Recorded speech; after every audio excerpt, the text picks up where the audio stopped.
உலக தமிழ் நெஞ்சங்கள் அனைவருக்கும் வணக்கம். இன்னைக்கான இந்த வீடியோவில் வரக்கூடிய புது வருடம் புதன்கிழமை அன்று ஆரம்பிக்கின்றது. இந்த நன்னாளில் நாம் வாங்க வேண்டிய முக்கியமான பொருட்கள் என்ன அப்படின்றத பத்தி பார்க்கலாம்.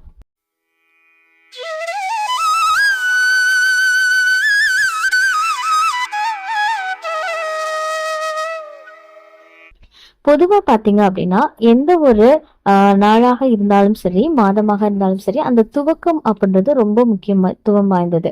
அதுலயும் ஒரு வருடத்துடைய துவக்கம் அப்படின்றது ரொம்ப ரொம்ப முக்கியத்துவம் வாய்ந்ததாக கருதப்படுது. ஏன் அப்படின்னா அந்த மாதத்துல இருந்து ஆரம்பிச்சு, அந்த நாள்ல இருந்து ஆரம்பித்து அடுத்த ஆண்டு வர வரைக்கும் அந்த ஆண்டு முழுவதுமே நமக்கு நல்லா இருக்கணும் அப்படின்னு சொல்லி எல்லாருமே நினைப்போம்.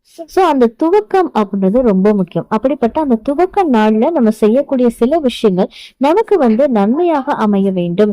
அதனால இந்த நாள்ல என்னென்ன செய்யணும், என்னென்ன செய்யக்கூடாது அப்படின்றத பத்தினா நம்ம பார்க்கலாம்.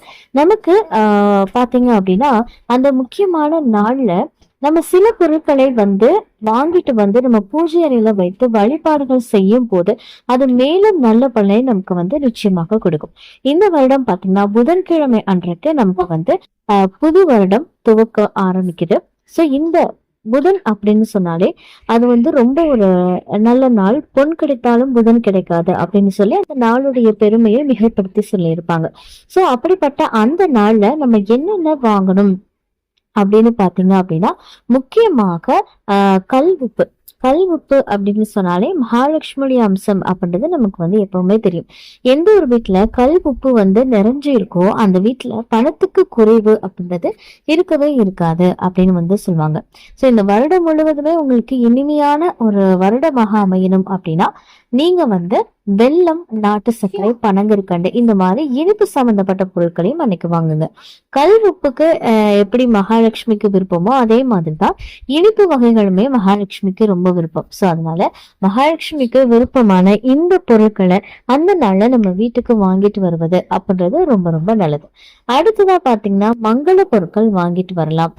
மஞ்சள், குங்குமம் இந்த மாதிரி மங்கள பொருட்கள் அந்த நாள்ல நீங்க வீட்டுக்கு வாங்கிட்டு வரலாம். அதுக்கு அடுத்ததா பாத்தீங்க அப்படின்னா எலுமிச்சை. எலுமிச்சை அப்படின்னு சொன்னாலே அதே ராஜக்கனி அப்படின்னு சொல்லுவாங்க. எல்லா கோவில்களையுமே நம்ம எலுமிச்சை அதிகமாக பயன்படுத்துவோம். அதுக்கு அந்த கெட்ட எண்ணங்கள், கெட்ட அதிர்வலைகள் இதெல்லாமே நீக்கக்கூடிய சக்தி கொண்டது. அதனாலதான் திருஷ்டி கழிக்கிறதுல இருந்து தொடங்கி நம்ம தெய்வ வழிபாடுகள் வரைக்கும் எல்லாத்துக்கும் எலுமிச்சை பயன்படுத்துறோம். சோ அப்படிப்பட்ட அந்த எலுமிச்சை இந்த நாள்ல மறக்காம வாங்கிட்டு வாங்க. அதுக்கு அடுத்ததாக பச்சரிசி. பச்சரிசி அப்படின்றதுமே ரொம்ப முக்கியம். ஒரு பொங்கல் சாமிக்கு வைக்கிறோம் அப்படின்னாலும் சரி, இல்ல சாமிக்கு ஏதாவது நெய்வேத்தியம் வைக்கிறோம் அப்படின்னாலும் சரி, பச்சரிசியாலதான் நம்ம செய்யணும். சோ அப்படிப்பட்ட அந்த பச்சரிசிய இந்த நாள்ல நம்ம வீட்டுக்கு வாங்கிட்டு வருவது அப்படின்றது ரொம்ப ரொம்ப நல்லது. அதுக்கு அடுத்தபடியாக பழ வகைகள், அதுலயும் முக்கியமாக முக்கணிகள் கிடைத்தது அப்படின்னா ரொம்ப நல்லது. முக்கணினா உங்களுக்கே தெரிஞ்சிருக்கும்.